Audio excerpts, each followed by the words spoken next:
Morning, Steve Freed in Chicago with the morning grain comments. Prices are a little bit lower overnight. I think that the outside markets, we're watching the dollar fall pretty hard. We're also seeing gold rally. Kind of wondering if that's kind of a Hillary factor in the marketplace.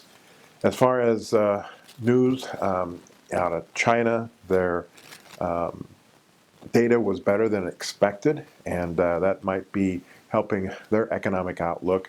We also saw crude drop yesterday to nearly a 1-month low on talk that maybe OPEC cannot come up with an agreement.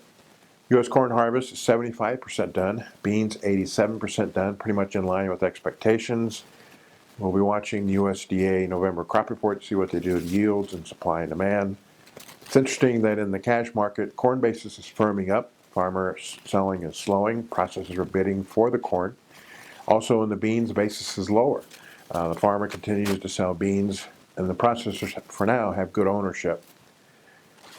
We'll also be watching kind of the weather. The 2-week forecast does not feel like fall is here. We've got forecasts of normal to above temps and mostly normal to below precip.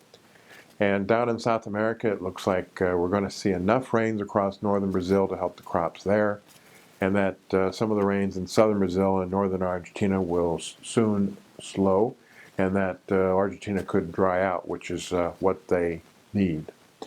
Funds yesterday, sellers of beans, meal, oil, and corn, buyers of a little bit of wheat, and they continue to try to protect their long positions in beans and their short positions in corn, and we're getting a little bit of short covering in wheat, maybe because of the dryness across the U.S. southern plains, and that world wheat prices, especially for quality wheat, are starting to firm up a little bit.